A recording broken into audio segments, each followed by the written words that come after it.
Welcome to the Widowed Parent Podcast with your host, Jenny Lisk. Hey everyone, it's Jenny Lisk, and this is episode 66 of the Widowed Parent Podcast. So for this week's show, I had such a great discussion with Leslie Barber. Leslie is a widowed parent, and she is in Portland, Oregon, originally from the Bay Area, and moved to Portland about a year after her husband Steve died. Her daughter was nearly 7 when her dad died, and is now, I believe, 11. And I really enjoyed talking with Leslie. It was fun to talk to someone in Portland again. I seems to have had quite a few guests from Portland. I didn't really plan it that way, but I used to live there, so that's been a lot of fun. Some of the topics we talked about, quite a lot about the physical symptoms of grief and how that manifested for both herself and her daughter. We talked about the decision to relocate from the Bay Area to Portland. We talked about her daughter moving into her bed after her dad died, and also how her daughter has maintained text conversations with her dad on her dad's old phone number. Lots and lots of things, including how Leslie has developed a company called Grief Warrior, and one of the things they do is they have a gift box, and so she tells us about that, kind of as an alternative to letting someone know that you're thinking about them without sending something like flowers, and she talks about that as well. I should mention that we recorded this discussion before the pandemic. I can't remember the exact date. Maybe it was things were kind of starting to get started, but well before everything was shut down, before the whole world changed, and before the world was as we know it now here in mid-April. I did want to share as well that Leslie was interviewed on the Dougie Center podcast, Grief Out Loud, recently, specifically to talk about the pandemic and the grief experiences and, what that's stirring up, and that specific aspect of it. So I would encourage you to go and listen to that, and there's a link in the show notes if you're interested in Leslie's reflections on the pandemic piece. And just know that this interview, we don't cover that topic. It's more about grief in general. So I hope you enjoy my discussion with Leslie Barber. My guest today is Leslie Barber, who is joining us from Portland, Oregon. Leslie is a widowed parent and is the founder of Grief Warrior. Leslie, welcome. Thank you, Jenny. It's great to be here. Yeah, I've really been looking forward to talking to you. And you're in Portland, which is funny because I used to live in Portland, which was about, how long ago was that? 2008, we moved back here to Seattle. But I feel like I have a lot of, it's fun living in Portland. And the interesting thing is, just randomly, quite a few of my guests on the show have been from Portland as well. And I didn't really plan it that way, but I guess there's a lot of cool people. Yeah, I guess there's a lot of cool people in Portland doing grief work. Definitely. Yeah. So it's a very grief-friendly city. Well, that's good. All of our cities need to be that way. I'm with you. Well, if you keep working on your stuff and I keep working on my stuff and other people keep working on their stuff, maybe we'll move in that direction. I hope so. That sounds great. Yeah, cool. Well, I'm looking forward to talking to you about actually what you are working on in this regard, but let's put that off a little bit and first talk about your journey and your story and kind of get to know you a little bit. So why don't we just back way up and start with before your husband died, when everything was normal. What was life like? Can you tell us about what you were doing, where you were, what was your family like? Sure. We lived in the Bay Area in Mountain View, California. I had grown up there, and that's where Steve and I met. My husband's name was Steve. He was a high school teacher. He taught U.S. history, AP government to juniors and seniors at a high school in Newark, California. We AP had government. Those were my favorite classes in high school. Yes, me too. We're always talking politics. Our daughter's first word was Obama. So we're really proud of that. He was kind of a data jock, if you will. And during the elections, always knew all of the details of every county. His kids loved him for always being excited about, current affairs and what was happening. a wonderful awesome. history teacher too. He would bring in the music of the times, and he would talk about the clothing of the times. He would make it fun and interesting for 17 and 18-year-olds to enjoy. Yeah, so important. Yeah, our daughter was 6 and was in first grade and playing softball and soccer, and I was working at Intuit at the time on the QuickBooks team. My job was focused on giving public speeches about what it was like to be a small business owner. I was also writing for entrepreneur.com with them. I was kind of a small business evangelist within the company, if you will. Nice. And absolutely loving my life. We had just gone on a wonderful trip to New York for Thanksgiving. And I remember just looking at Steve and thinking, this was what we wanted to be doing. This was the life we wanted to have. Okay. So what happened? How did everything change? So then I came home from a speech late at night. It was about 9 p.m. and Steve was doubled over in pain, and he was having a kidney stone attack. And he'd had those before. We'd gone on that trip to New York, probably didn't drink enough water. And so in the middle of the night, we scooped Emily up and took him to the hospital. And they did a CT scan to find the kidney stone, and indeed found the kidney stone and also found enlarged lymph nodes. And did we see an oncologist? This was December of 2014. Okay. So off we went to the oncologist. We spent the month of December trying to locate the source of the cancer, because they had found the metastases. They had not found the source. By January, they were not finding the source, and they diagnosed him with something called cancer of unknown primary. And the treatment was to blast him with 40 hours of chemo per week. And that's when he got sick, was when he started, obviously he started the chemo, and that had a very significant effect. And the cancer just became even more aggressive. It wasn't actually until April when we took him to UCSF where they were able to diagnose the cancer as esophageal cancer.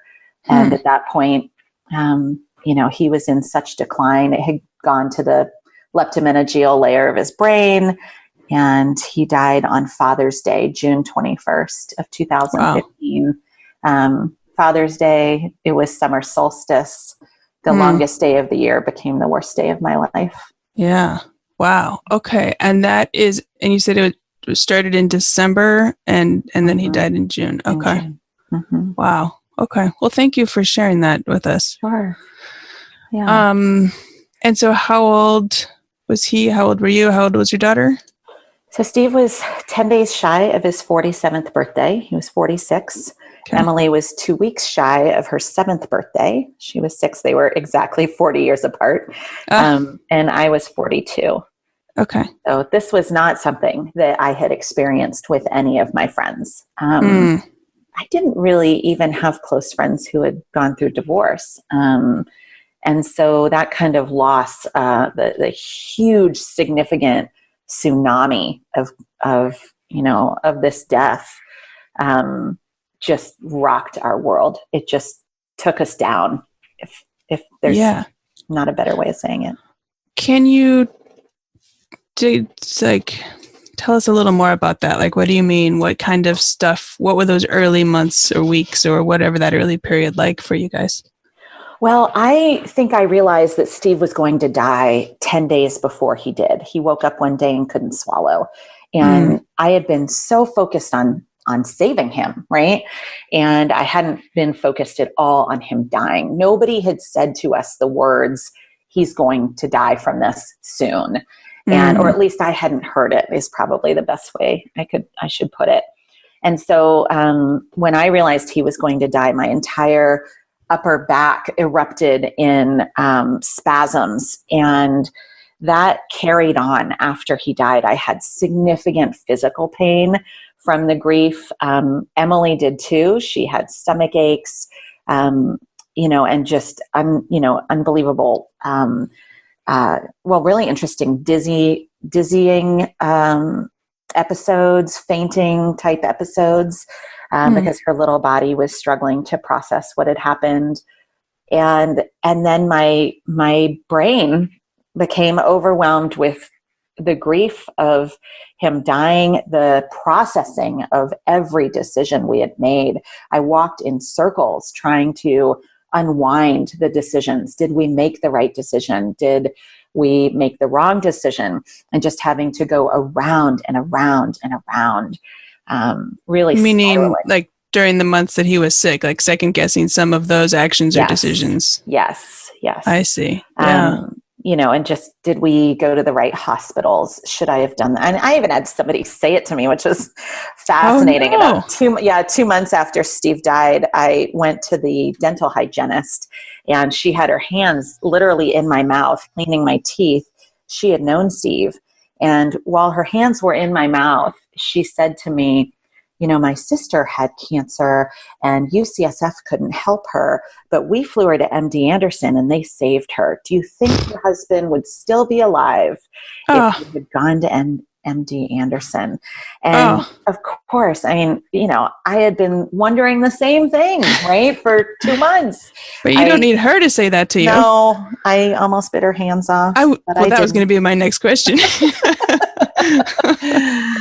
Did she apologize or realize that was a dumb thing to say, or just carry on? Yeah, I got pretty hysterical involuntarily, and she did apologize. I never went back to that dentist. But those are the things we carry, right, as grievers that I didn't know. There was so much. I didn't know grief was so physically painful. I didn't know that grief was so all-encompassing. I didn't know that I would no longer be able to laugh without sobbing. I couldn't separate those things. I didn't know that the way people were going to respond to me would require so much energy for me to just be able to navigate the day, right? Questions like that. Do you think if you had done something different, he would still be alive? Oh my God, I would have done anything to keep him alive, right? Anything. So those kinds of questions, or, I had a massage therapist here. I'm trying to get my upper back spasms to stop. And the massage therapist said to me, he wouldn't want you to be sad. You need to stop being sad. Otherwise your daughter will be sad. And I'm like, my daughter is sad, and you don't even know my husband. How do you know what he would want? Yeah. You just also, to be kind to somebody who says that to you, it takes so much energy. So my whole life shifted from, this place of work and travel for work and, our family and where we were headed and softball and soccer, to just sheer and utter, how do I function? How do I get up every day and keep going? How do I do that? Yeah.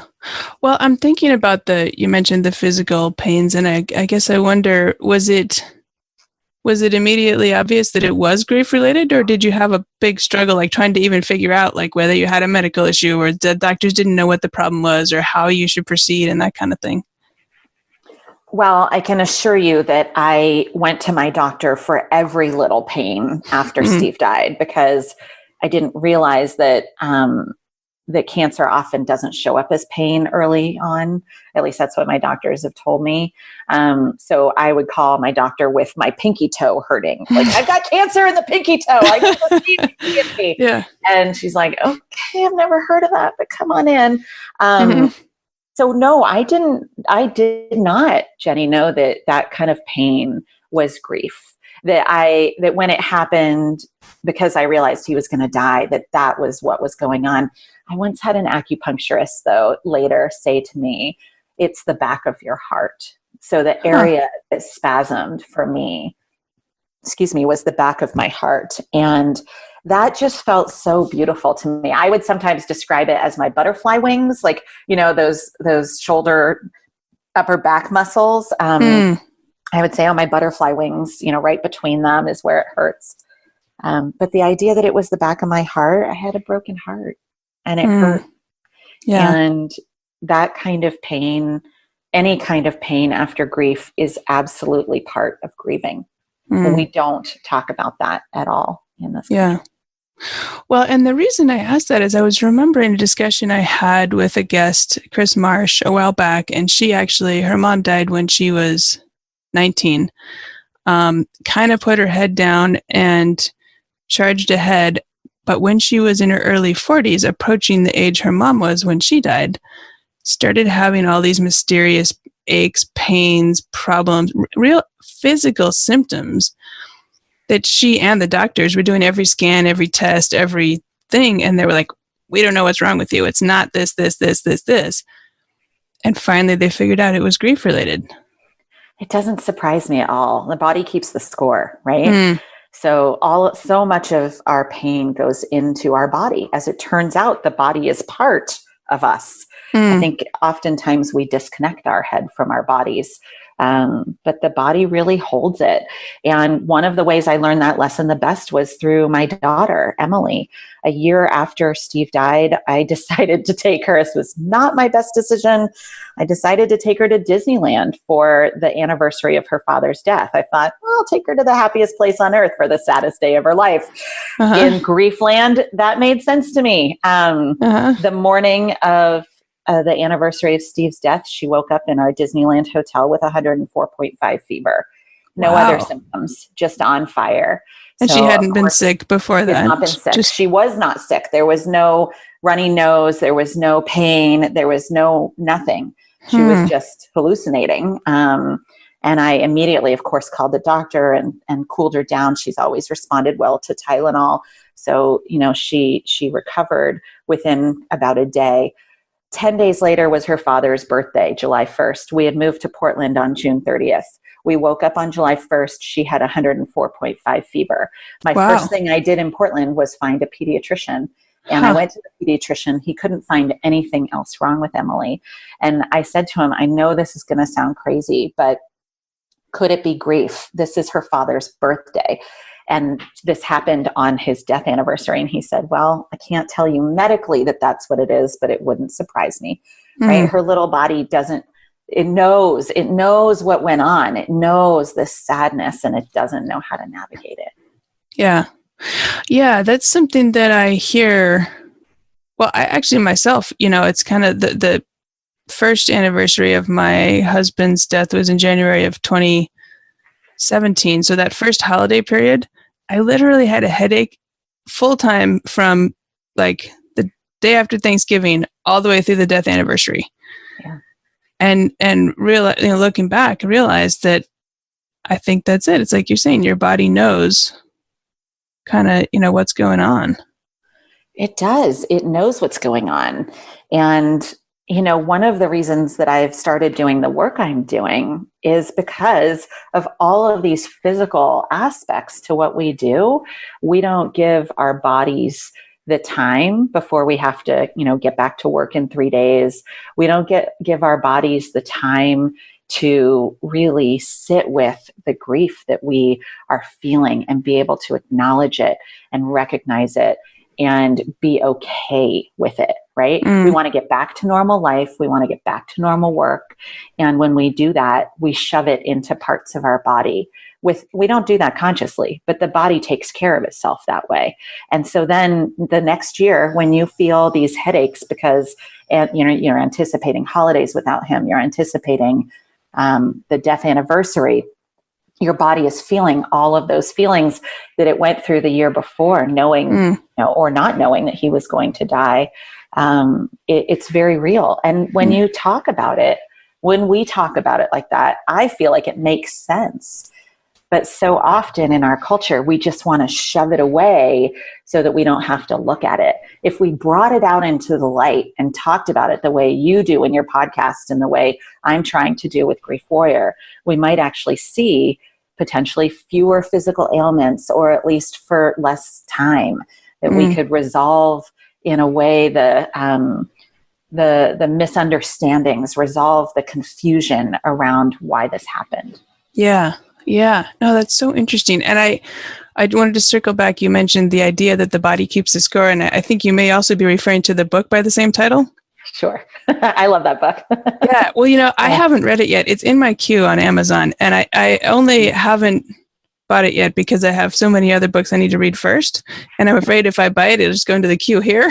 Sure. But it is on my list to read. I've heard a lot of good things about it. I'll put a link in the show notes for listeners if they're interested in checking that out, because I have heard a lot of really good things about it. And I think it is worth checking out for anybody who's interested in that topic.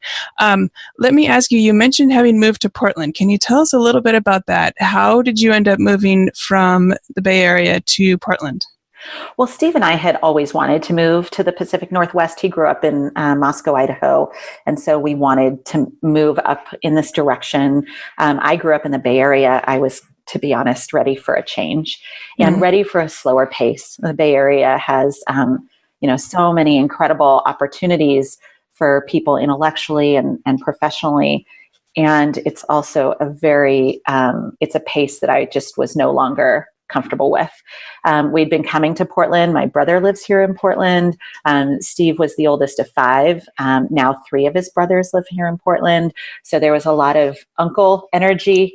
And I liked that idea. I also just loved Portland's vibe in general. The fact that it felt more grief friendly than other places. The Dougie Center, where we went, was a huge pull for me to move here. And I just wanted a slower pace. And when we landed on that June 30th, we walked out of the airport and there was a full double rainbow welcoming us to Portland. And Emily just turned to me and said, "Mama, it's going to be okay. It's going to be okay." And I said, "Yes, it is, my dear. It's nice. going to be okay." That's fantastic. Yeah. And you mentioned the Dougie Center. I did want to mention for listeners that they have a terrific podcast, Grief Out Loud, which I believe you were interviewed on there maybe about December or so. I don't remember when. Yeah. And then I was interviewed on their podcast in January, February. Yeah. I've lost track. And then I interviewed Brendan Wood, who's the executive director, and Janet DeCristofaro, who hosts their podcast, on this podcast in January or February or something also. Yeah. So I'll put links to all of those. Yeah, I'll put links to all those. And Grief Out Loud has tons, actually. Like, they've been going for several years and lots of terrific episodes with each one with a different guest, different aspects of grief. It's not all specifically for parenting. It's grief in its many, many forms and stories and aspects and information. So I'd encourage people to check that out too. And along those lines, Jenny, the Dougie Center is a national center for grieving children and their families. So the website alone can be a treasure trove for widowed parents. I went to the Dougie Center website for that entire year before we moved here, because they have so much information about parenting a grieving child. And that was something, obviously, I was barely able to function, taking care of myself, but parenting a grieving child, that was just absolutely overwhelming. And for friends who had now a lot of widow friends who have teenagers or young adults, such a different experience. Even with my own daughter, I found that now she's a tween, her grief experience is very different, right, than it was when she was 7. And so the resources there have been invaluable. Yeah, no, that's a good point. I'll put a link also to their resources page, because you're right. They do have a lot of stuff that you can download, print, share, whatever, all free and all, right there. That's, I think, really helpful. So let's talk a little bit then about your daughter. And you said at the time she was just shy of her 7th birthday, and how old is she now? She's 11. 11. Okay. So how has this been for her? And I guess, what have you seen? I know this idea that kids kind of have to re-grieve as they go through different developmental milestones, which is something that I hadn't occurred to me before I started this, this line of work. But I think really makes a lot of sense. How has it been? What have you seen with her? It's been, she has been really my grief leader in so many ways. The day that Steve died, he died at 3:45 in the morning, and she went back to sleep. And when she woke up, she said, "Mommy, I had a nightmare that Daddy died." I had to tell her again that he had died. She was there. And she immediately ran to her little art table and took out a bunch of paper and wrote a bunch of things on the paper, broke it into little pieces, and then went out our front door and started throwing them on our neighbors' lawns. And So I went to look at these pieces of paper, and she had written, "My daddy died," and our address. And that just started, right? This unbelievable started kind of her leadership in so many ways around grief, that this little child would know that, our life as it was, our family as it was forever changed. And she wanted the world to know. The rest of the world, they were still moving. Their lives were still going. Ours had stopped. And that was very profound, that I felt the same thing. And as Emily has gotten older, she's carried her grief in different ways. She struggled often when we moved to Portland and nobody knew our story. So she was telling kids, I live with my mom and my dad is dead. And kids would look at her like, what are you talking about? Parents don't die. I remember her running over to me and saying, "Mama, can you tell my new friend that daddy really is dead? She doesn't believe me." And, I would lose my breath in that moment of like, oh my God, yes. Like, I'm so, and then feeling compassion for this little child who I'm about to burst her bubble, right? Yeah. That parents do die in real life, in addition to the movies, right? And all the movies, all the Disney movies, but they also die in real life. And so over time, then recently, my grief has become irritating, although that could be tweenhood too. Everything I do is irritating. But my grief especially, she doesn't want a public display of grief. And we've had to have conversations about the fact that my work is now in grief and how to navigate that for her, right? Yeah. And her grief has become more private. I mentioned to you that we got her a cell phone this year, and she put her dad's, old phone number in there, and she texts him, and it shows up with the little red exclamation point because the line is disconnected. I even called Verizon to see if I could get the line back, and can't get the line back once it's dropped. So eventually we switched her to his email to keep, to make sure her texts were safe. She wasn't actually texting a person on the other line, but she'll text him and say, "Oh, I wish you could talk to me about these things going on in my life right now." And then she'll literally write like, "But you can't because you're dead." Like, it's just very matter of fact. Like, these are the things I would want to tell you. And I find that very moving, that she's still maintaining a relationship with her dad, but the relationship is shifting based on how she wants to communicate now. Yeah. Yeah. It sounds like that is maybe providing some kind of a helpful function of her being able to, even if the conversation is one-sided, she's feeling like she is maintaining that dialogue and maybe working through some things by being able to do that. Absolutely. And we've been, I consider it very fortunate. I never would have embraced this before, but we've had ways that Steve has shown up for us. And Emily really believes in the ways that he's showing up for us. So even though she's communicating in a one way with him on the phone, she feels him in her own ways. And so it can be almost a dialogue, even if it's not the same way that she would have liked. Right? And I think you mentioned when we talked before some examples of the way that he's been showing up for you guys. Yeah. About a couple months after I moved to Portland, a friend gifted me a session with a medium, as we do in Portland. We're very open to these things here. And so I went to the medium, and, she had to connect through me, and apparently my energy was energetically blocked, which was not a surprise for me in deep grief. And so nothing really came of it until the last 5 minutes, when she said, "I'm getting a father figure and he's covered in blue butterflies." And, I left there thinking, well, you win some, you lose some. Like, blue butterflies, I don't associate those with Steve. And yet that very night, it was in August, and it was a gorgeous night out. We were in the backyard of some new friends, and I was sitting opposite Emily. And in the middle of the meal, a blue butterfly landed on Emily's nose, and the two of us just stared at each other. And I jumped up and I said, "That's Daddy." She just looked at me, as it flew away. She just looked at me and said, "I know, Mama. He used to love to kiss my nose." Oh. And so I put that on Facebook, as you do. And one of my friends responded, "You have to go back and look at the Celebration of Life video. We held it in a park." And she said, "There is a blue butterfly flying above your head while you were speaking. Wow. And sure enough, I went back and looked, and there it was. Huh. And then we've had, I could talk to you all day about all of the ways blue butterflies have shown up for us. But it just keeps happening over and over again. So, which, if I think about it, I don't know that I've ever noticed a blue butterfly. Maybe I've seen one, maybe at a zoo thing where there's all these exotic butterflies or something, but just in the world, I don't know that I've ever seen one. It was shocking, right? And it is amazing when you might start to notice them now, Jenny, now that I've pointed it out to you. But it's even things like, I took Emily just a few months ago down to the Claremont colleges. That's where I went, and that's where Steve did his graduate program. And we didn't see anyone else the entire time we were there, except for one little small family that came walking past us, and one of the women had a white t-shirt on with a big blue butterfly on the front of it. Huh.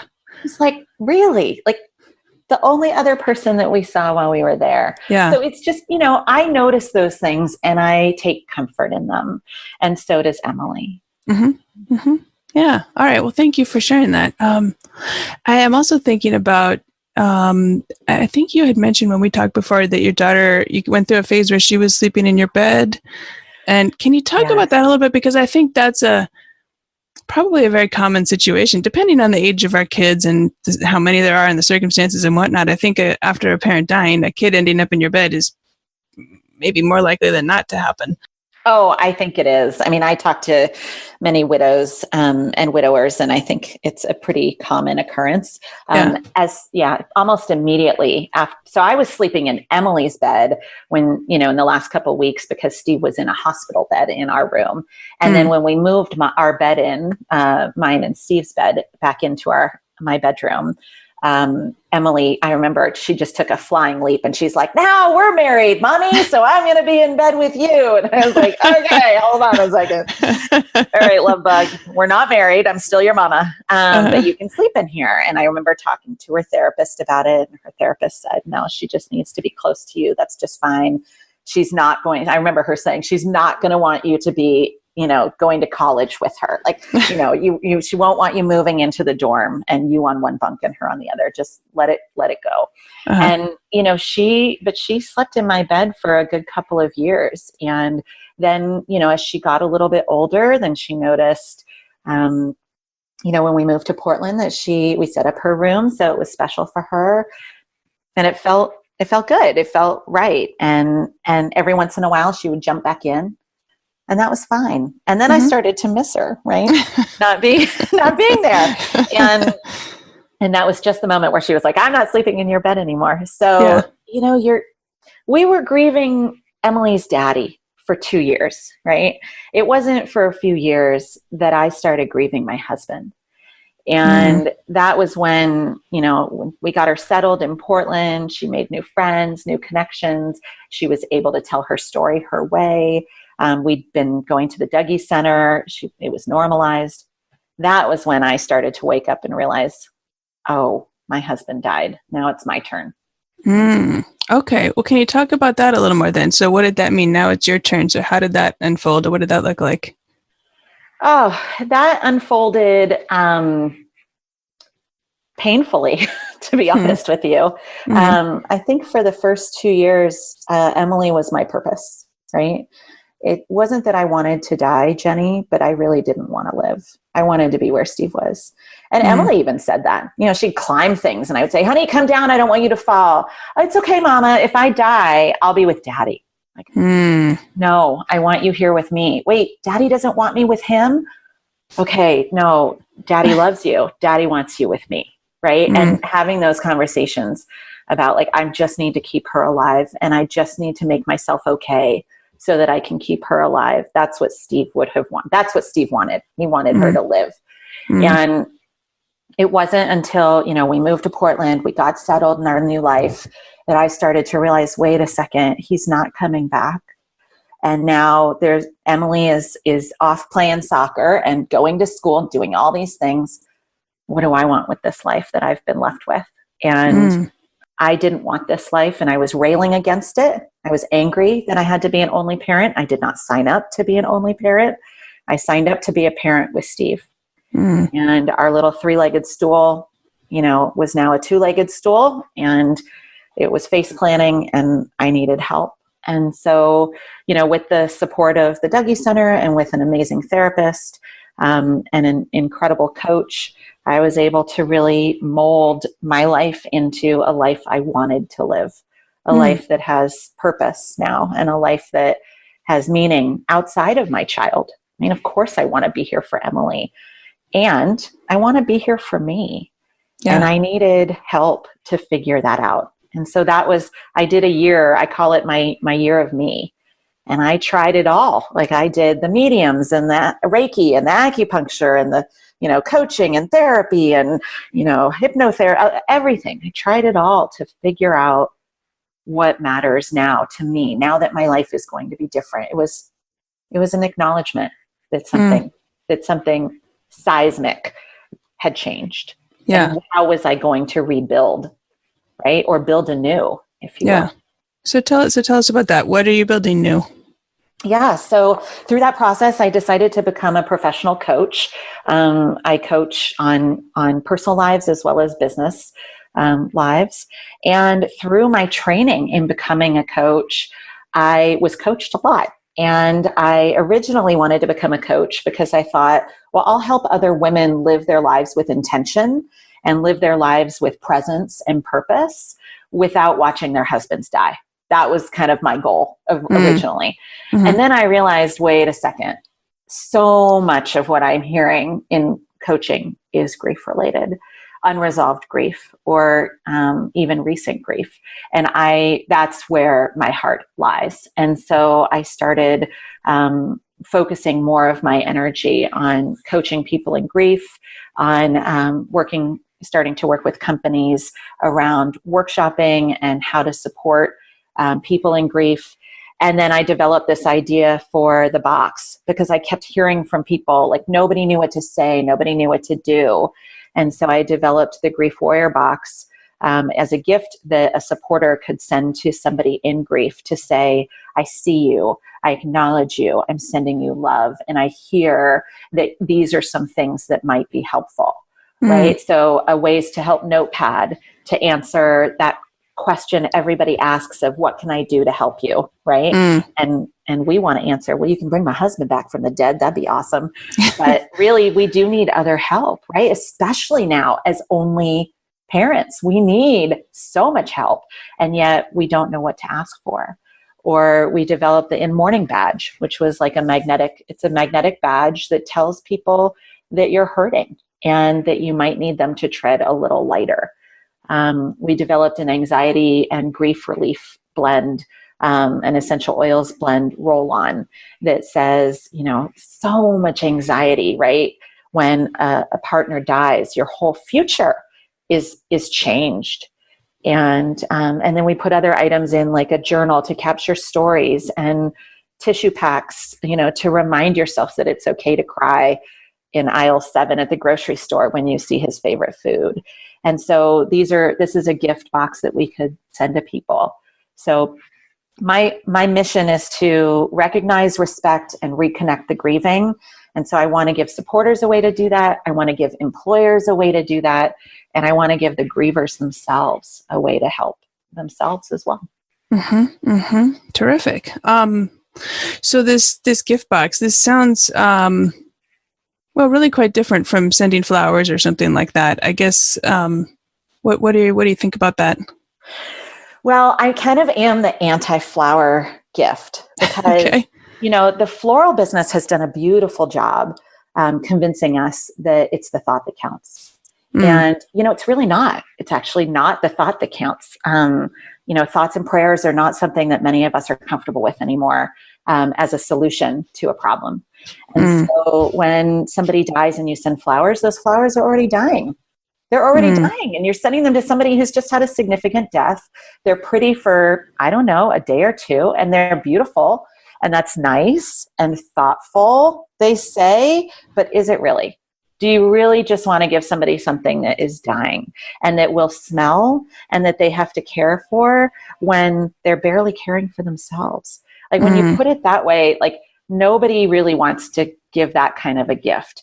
If it's an anniversary or an engagement or birthday, sure, flowers are so wonderful for a short period of time. That makes sense. But we need people as grievers who are going to be there for the long haul, who are going to be there through years of potential pain, right? Years of learning how to live with the grief. And that's what the Grief Warrior box does. It's a heartfelt gift that lives on and that stays with people. And I hear from so many of our receivers of the box that one or two things really resonated right away. And then a month later, something else was like, oh, this is exactly what I needed. I'm ready for the journal.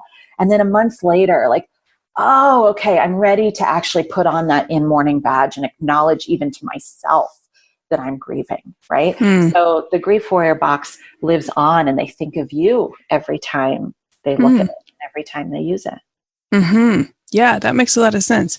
And the in mourning badge, then, I suppose that's like a contemporary alternative to dressing in black? Sure. I mean, that's exactly what I did. After Steve died, I couldn't wear a single color. It made my skin crawl. I wore head to toe black, and everybody thought I was trying to be slimming or trying to be hip, right? Or New York or something. Nobody knew that I was doing it because I was in mourning. No one. Right? Okay. And so instead, I mean, I would have written, griever on my forehead if I had thought that clearly. And it was really hard. I mean, we talked earlier about the physical pain I was going through. I was seeing a doctor to try to get help for that. And I would walk into my doctor's office, and the overly cheery receptionist would say, "Hey, Leslie, are you having a super day?" And I was like, oh my gosh, like it took everything in my body to not want to say something awful, to not want to throttle her. And then I felt like such a jerk. I just felt awful, right? I felt like, oh my gosh, she's just this young woman trying to be cheery and helpful. And she doesn't know. And eventually I did say to the manager, like, hey, you might need to ask her to tone it down. There's people who just got a diagnosis walking in here. There's people whose husbands are dying. There's people whose children just got to, you got to tone it down and not ask if I'm having a super day, because you know what? I'm not having a super day. My husband's dead. So I'm having a bad day. And so the in mourning badge was a way to say that. And it was also a way, Jenny, to tell myself, to give myself some grace that I was in pain, and I no longer had the sunny disposition that Steve loved so much. I no longer had that because I was so shattered and heartbroken. And so I did not have the smiley, I'm having a great day available to people. And that's okay. That's okay. There's a reason for it. I am not a jerk. There's a reason for it. Yeah. No, that makes a lot of sense. Before we wrap up here, because we've been talking, I think we could keep talking about this all afternoon, but just a couple more questions. I had realized we didn't actually talk about returning to work. You said you were in the Bay Area when your husband died and you were at a corporation. Did you end up returning then to work at that same company, or how did that stuff unfold for you? Yeah, I mean, my company's bereavement leave policy was 3 days. And so my husband died on a Sunday. I would have been asked to return on Thursday. Now, the company also prides itself on being, very employee friendly. My manager, my VP, was incredible, and she helped me find a vacation donation policy along with another colleague who helped me find this. And my colleagues donated almost 6 months of vacation to me, which enabled me. Terrific. It was so amazing. It enabled me to care for Steve, and then to take 3.5 months off after he died, with no impact to to my salary or to our health care or to my vesting. So it was really amazing. Having said that, I have a friend at the same company whose husband died, and she had a very different manager and a very different experience. And and I was one of the lucky ones, right? There's so many people out there who don't have those kinds of, coverage policies, vacation donation policies, and who are forced to go back to work within days, especially if there's no life insurance or, no way to cover them financially, or if they're living paycheck to paycheck like many of us do. And so it can be so challenging. Suddenly you've lost your partner, right? You have to go back to work. You have to go back into this quote unquote normal environment. And it can be really hard to make ends meet and to make it work with your kiddos. So I work with companies to try to better understand how that impacts, working parents when a spouse dies. Like, how does it impact the work that they can do, and the way that you show up for your employees short term will significantly benefit your company in the long term. And so to really understand that and think about supporting our employees from births to deaths, right? We do a better job of supporting people nowadays with maternity and paternity care than we have in the past. We can still get better, but we do a better job. With deaths, though, when your family's getting smaller, we have a lot of work to be done. Yeah, totally. Well, it sounds like, what I'm taking away from at least one piece of this is if somebody is, they've lost their spouse and that it's worth maybe digging around. You said your manager somehow found this policy that maybe wasn't well known or wasn't, immediately on people's radar screen. It sounds like it's worth asking the questions, and it's worth, maybe you've got a colleague friend who can dig around for you or something to try to turn up anything that might be helpful in this situation. Absolutely. So many of us, our work friends are our family, right? And so asking one of your friends to support you is the best way to go. Many HR departments are under-resourced. They're undertrained when it comes to grief. HR doesn't have HR. And so oftentimes they don't have the resources either to really be able to support grievers. And so a friend can start digging these things up. It was not a policy that was well publicized, and it was a policy that really enabled me to get the rest and recovery, and enabled me to walk in circles, which is what I needed to do for 3 months. Yeah. More people, this should be standard in our country. It should be absolutely standard. Yeah. Yeah, no, definitely. Okay. Well, thank you for sharing that with us. So let me just ask one more question then here, kind of a wrap-up question. If you could say one thing to newly widowed parents, what would you say to them? Just keep going. Honestly, Jenny, that's what I would say. Just keep going. We actually put temporary tattoos in the Grief Warrior box that say keep going. I used to write it in Sharpie on my hand. Just keep going. I didn't want to. I was angry at my heart because it kept beating. And I wanted to be with Steve, and I wanted things to be easier because it was so hard grieving and parenting and figuring it all out. And I would just tell people to keep going, because I'm living proof, and I hope you are too, but I know I am living proof that one day you do want to live again. And one day you do find purpose and meaning, and you find a way that you can take your experience like you and I both have, and you can make life for the next widow or widower just a little bit easier. And that's what we're doing. And that's possible for anyone. Yeah. Yeah. Okay. Well, thank you so much. I think that's a terrific place to end today. So my guest today is Leslie Barber, a widowed parent and founder of Grief Warrior. So Leslie, where can listeners find you and find Grief Warrior? Thank you. They can find us at agriefwarrior.com, and all of our handles on social media are also a Grief Warrior. So Instagram, Facebook, and Twitter. Okay, terrific. Well, I will put those links in the show notes, of course, so people can find you and check out your social media and your gift boxes. And I think have some people actually bought the gift boxes for themselves? Absolutely. We've had a lot of people buy them for themselves, especially if they want, the in mourning badge, which actually we sell separately on the website, or the Ways to Help notepad. So yes, we've had lots of people buy them for themselves. It's a wonderful gift to you. Yeah. Okay. Well, on that note, Leslie, thank you so much for speaking with me today. Thank you so much, Jenny. It's been a delight. I hope you enjoyed my interview with Leslie Barber as much as I did. You can find show notes and all the links at widowedparentpodcast.com. Look for episode 66. And today, with our guest being from Portland, Oregon, a great big shout out to all of the listeners in Oregon. Great to have you listening. And as I've said before, I used to live in Portland, so it's fun to talk to people and hear where they are and some of the same old haunts maybe that I used to have. And along with a shout out to Oregon, we'll go West Coast today. So listeners in California, welcome. So glad you're here. Lots of listeners in California, actually. And as well as listeners in my own home state here in Washington. So welcome to you as well.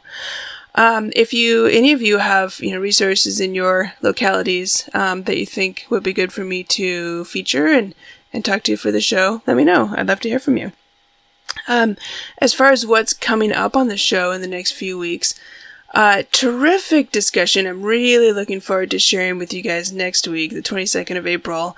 I talked with Elka Thompson, who is in Scotland, and we just had the loveliest discussion. If you have a young child, I think you'll want to take a look at her children's books for sure.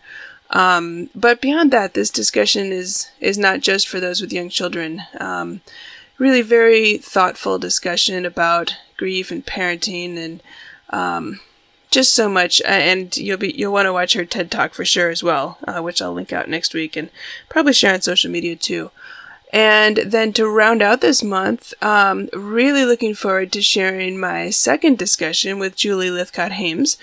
So listeners might remember that I did a short special pandemic episode with Julie about parenting during a pandemic when you have older teens and young adults. And that was focused specifically around the pandemic, but she was kind enough to come back on the show and have a full discussion of her really terrific book, which is called How to Raise an Adult. And that book actually is for parents with kids of all ages. It's not specific to parents with older kids. And she actually has a terrific TED Talk as well, so I'll be sharing that out when that show posts, as well as I'll probably put that on social media some other time too. So anyway, April is looking like a month with some really terrific guests, and I'm really looking forward to bringing you all three of those.